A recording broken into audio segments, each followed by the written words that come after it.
The start of President Trump's baseline 10% tariff, people around the country spent today protesting the wide sweeping changes to the government. Fox 5's Stephanie Bertini joins us right now with a look at the protests that happened earlier today in Manhattan. Stephanie. Hey, Arthur, earlier many protesters gathered in and around Bryant Park to voice their opposition to President Donald Trump and billionaire Elon Musk. They marched together, demonstrators in New York City, united with protesters across the nation. They say they don't agree with recent decisions by the Trump administration. These protesters, who were joined by some community leaders today, are pushing back on the administration's actions, including government downsizing, the economy, human rights, and on other issues. New Yorkers and people across the country are determined to protect our rights, our families, our cities, our communities. We're here because what is happening in our federal government is destroying our democracy. This all part of the hands-off protest. 1,200 of them took place in all 50 states today. The demonstrations organized by more than 150 groups, including civil rights organizations, labor unions, LGBTQ advocates, veteran and elections advocates. The demonstrations appeared peaceful, no reports of any arrests. The Associated Press reporting the White House said this when asked about the demonstrations. President Trump's position is clear. He will always protect Social Security, Medicare, and Medicaid for eligible beneficiaries. Meanwhile, the Democrat stance is giving Social Security, Medicaid, and Medicare benefits to illegal aliens, which will bankrupt these programs and crush American seniors.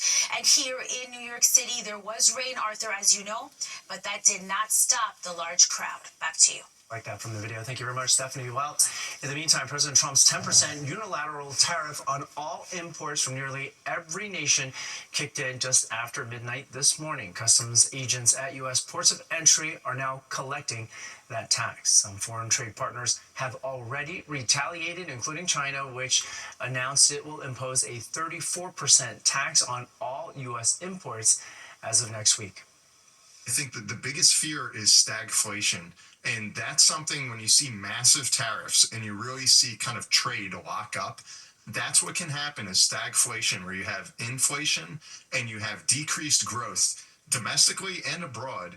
And that would be the worst case scenario. Hopefully it doesn't come to that.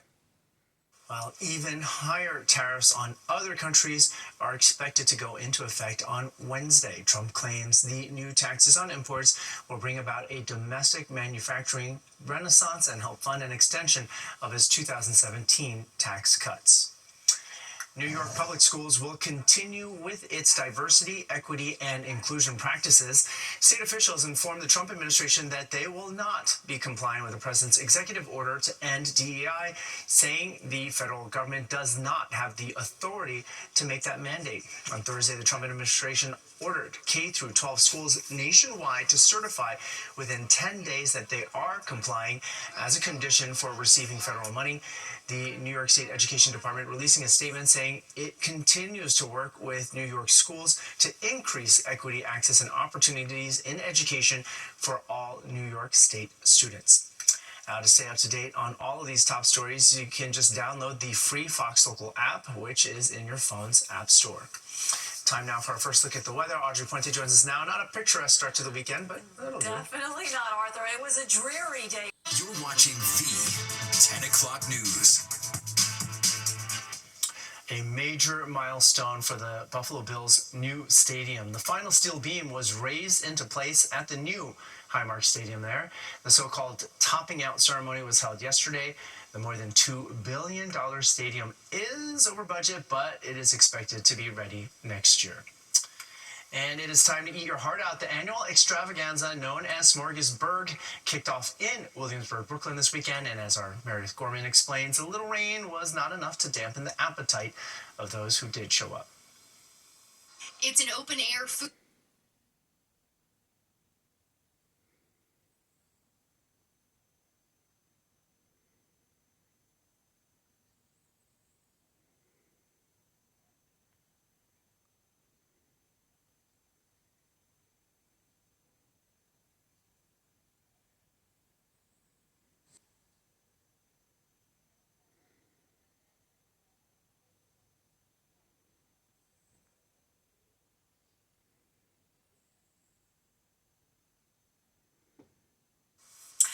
Good evening, everyone. Well, we had a cool and damp day across the tri-state area. The high temperature in Central Park made it to 59 degrees, but that's a little misleading because that was after midnight. We spent much of the day in the 40s, and right now we're sitting at our low temperature of the day at 44 degrees. Or normally we should be about 58, 42 is the spread, so we're close to that, but it did feel cool and damp across the region. The record high in the state, 80 degrees. That was set back in 1928, and it's been as cold as 20 degrees, but that was well into the 1800s.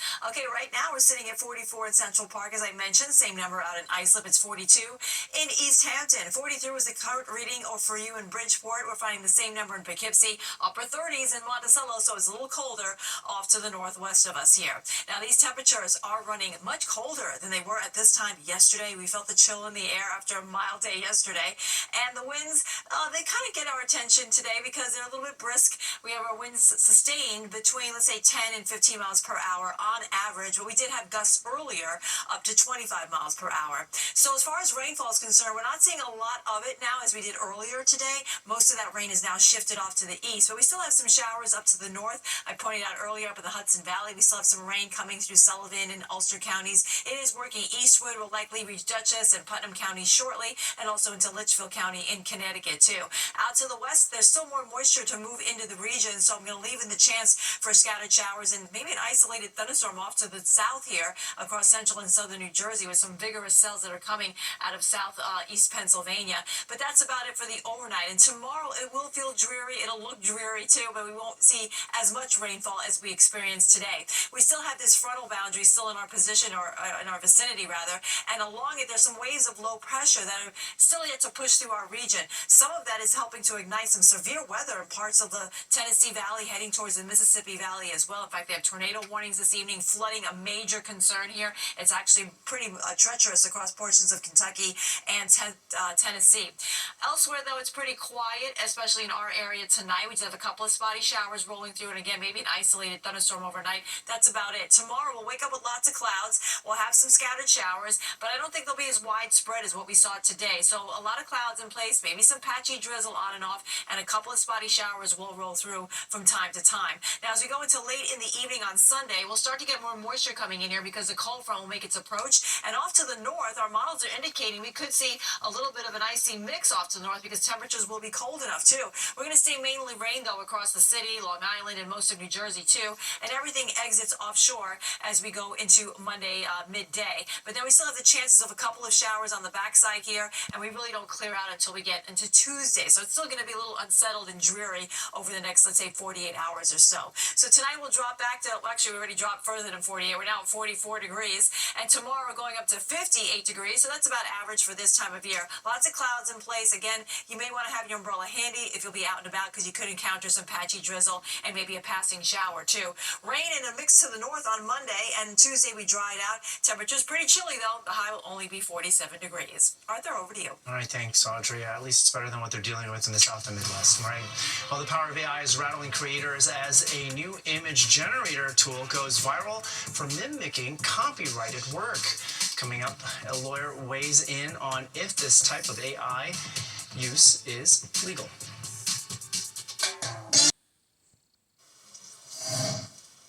Oh, we had promised to bring you out to Smorgasburg in Williamsburg, Brooklyn this weekend, and apparently that was the appetizer. Here's the entree in the form of Meredith Gorman's report.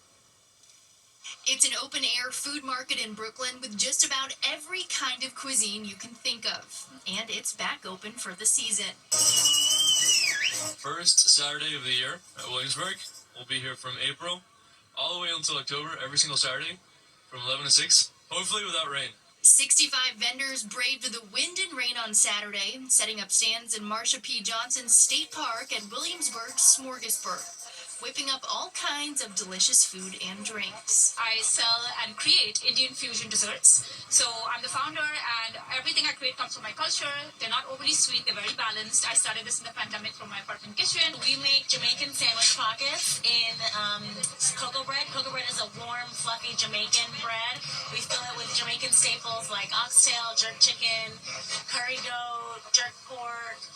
And we have a vegan option as well, which is a favorite.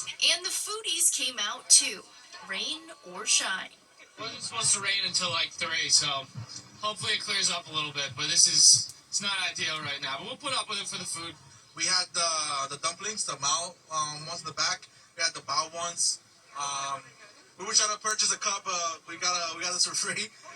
We did also have the Vermont maple lemonade. It's very good. So I got fettuccine alfredo with beef sausage. From April until October around the city, you can check out the amazing food and vendors on Fridays outside of the World Trade Center, on Saturdays here in Williamsburg, and on Sundays in Prospect Park. Meredith Gorman, Fox 5 News. New concerns over artificial intelligence after OpenAI unveiled a new image generator, which people have been using to mimic the work of prominent Japanese animation companies. As Fox 5's Teresa Priolo shows us, it is raising concerns about artificial intelligence tools being trained on copyrighted works. A goldfish. So scary! Ponyo! The images are warm, soft, and always colorful. A type of anime that takes weeks to months to complete a 1-minute frame. That is, unless you use artificial intelligence. And that right there could be the problem. Why can't the humans in the forest live together? Studio Ghibli images are being put through OpenAI's program ChatGPT, where users can make their own Ghibli images. Instead of weeks, it takes minutes. No hand drawing by famed animator Hayao Miyazaki or painstaking storyboards. But I swear, I am going to be the one to prove it. The trend has been sweeping across social media, with the Prime Minister of India even uploading his images. We even gave it a try. Within about a minute, this one picture was turned into a Ghibli. But does this amount to copyright infringement? That's up for debate. It's no different than if I was to create my own animation using the Ghibli style without consent of Ghibli Studios or involvement with Ghibli Studios. Mid-March, a federal court in D.C. ruled that a work of art generated by AI without human input can't be copyrighted under U.S. law. It remains to be seen if the AI Ghibli images would qualify as not having human input. There's a lot in our society that's kind of based on, or you know, the concept was the original kernel of an idea that somebody had. So a style, a piece of music, a visual work of art that somebody took and you know, made a variation on, and that becomes an original piece of art in and itself. So far, there's no indication that GKIDS or Miyazaki plan to sue ChatGPT parent company OpenAI to prevent the spread of these kinds of images. Teresa Priolo, Fox 5 News. Well, a new study is revealing which U.S.-based airlines have the best frequent flyer programs this year. According to WalletHub, Alaska Airlines is the best overall. United scored high with its destination coverage. Delta got high marks across the board, but ranked third for its SkyMiles program. And American Airlines is #1 for airline coverage for domestic and international destinations. WalletHub says it used about 24 metrics on perks, miles, and expiration for its scoring. The clock is ticking. The tax deadline is fast approaching. Ooh, I know. We're looking into whether recent cuts at the IRS, however, impacts how we file this year. We've got that answer coming up. And the price of Mega Millions tickets are going up, but so too is the jackpot. And also your odds of winning.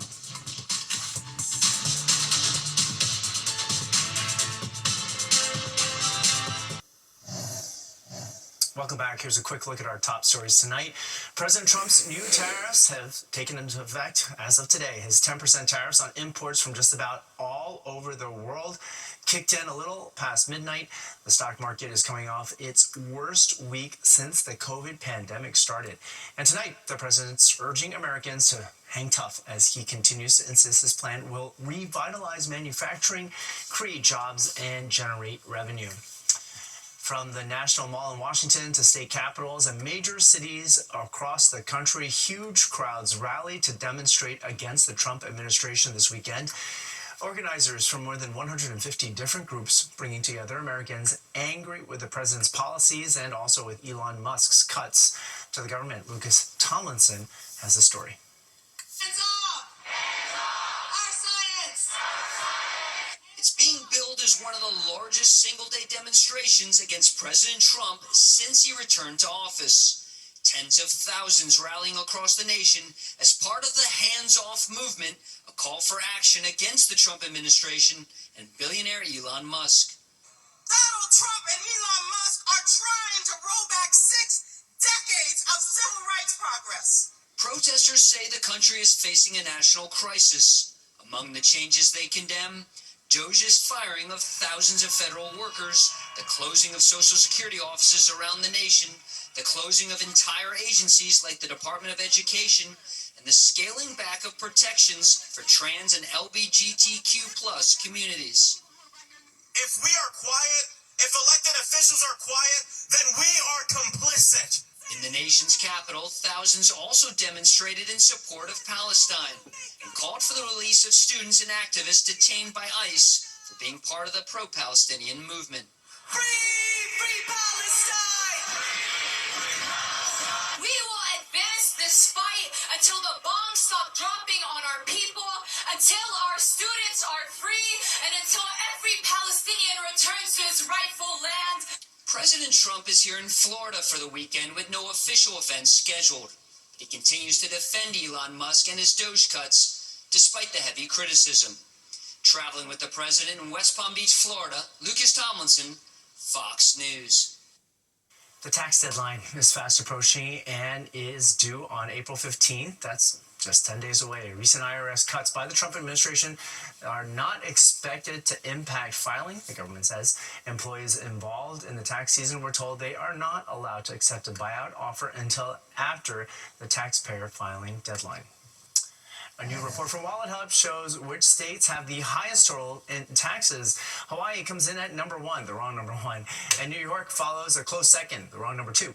The Garden State comes in at number 6, and the state with the lowest tax rate is Alaska.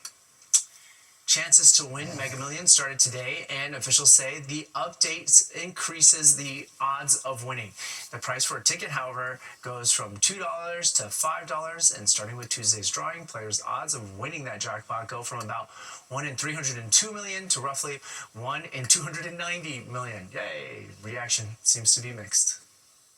I was not aware that they were going up, and I cannot believe this. $5. That's crazy. That's horrible. Horrible. I can't believe it. You gotta be in it to win it, right? So if it's meant to be, it's meant to be. Whether you pay $2 or $5. While the other change, jackpots will start at $50 million from here on in instead of $20 million. Metal braces are a sore subject for many and made a lot of kids targets for school bullies. But what was out is suddenly back in. A mouthful of metal is now a status symbol. We're going to have to explain that coming up next.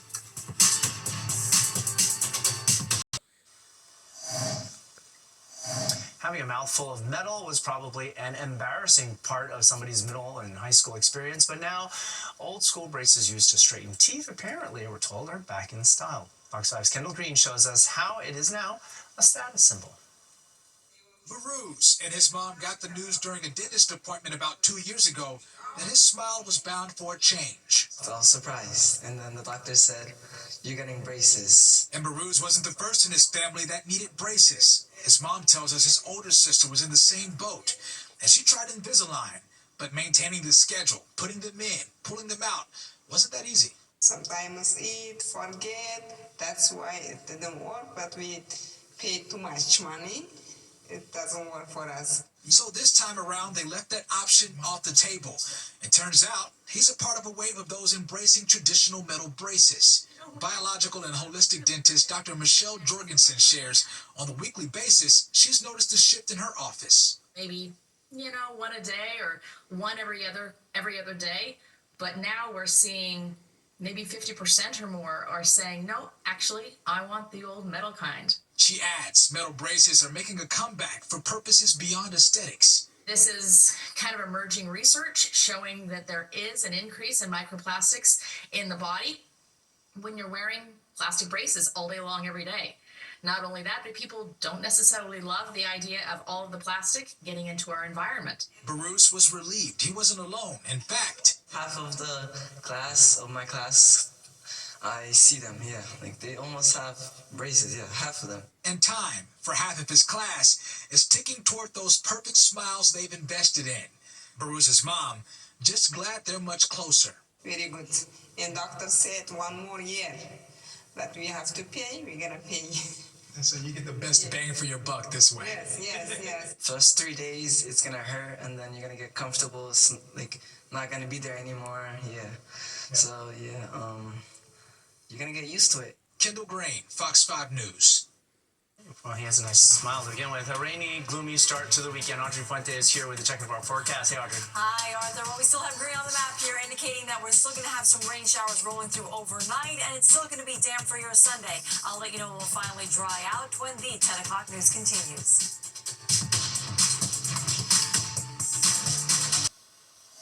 You're looking at one of the most storied buildings in New York, and we mean that in the literal sense. Fox 5's Richard Jacobus walks us through the oldest independent bookstore in our city. Walk down the street here in the heart of New York City in Midtown and you'd almost miss it. That's a bookstore, but this is just not your average bookstore. This is the oldest bookstore in all of New York City. In fact, this year, it turns 100, and we're going to show you inside. The year was 1925. F. Scott Fitzgerald published The Great Gatsby, and Calvin Coolidge was serving his second year as president. And on 59th Street, across from Bloomingdale's, a little-known bookstore was born. Let's climb aboard this old-fashioned elevator equipped with its own operator. So this is special. Wow. And explore the hidden treasures stored on the endless shelves of the Argosy bookstore in Midtown. This is an autograph department. That's where our tour begins, in this gallery on the top floor, beyond the books, where co-owner Adina Cohen shows us the famous letters signed by Civil War heroes, and the photographs with signatures penned by legendary icons like Liza Minnelli. There's even a check signed by Clark Gable, all for sale. And this is just a piece of a tightly bound maze of history. It's a fantastic early edition. Yes, it is. Adina, along with sister Judith Lowry and nephew Ben, are continuing the next chapter in this bookstore journey. Argosy was passed down to Judith and Adina by their father, who worked in a bookstore in high school as an after-school job. His dream was to open one of his own. So he did, back in 1925. And 100 years later, it's still relevant. Why? The relevant people find us and keep us going.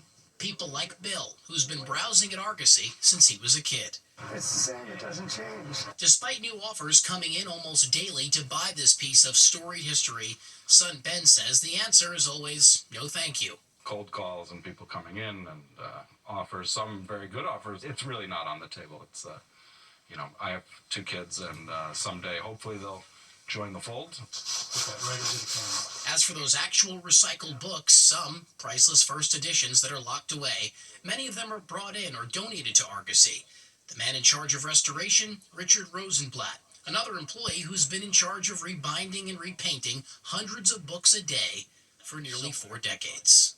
Here it is. Very lightly, I'm going to go into these areas, right, that are scuffed.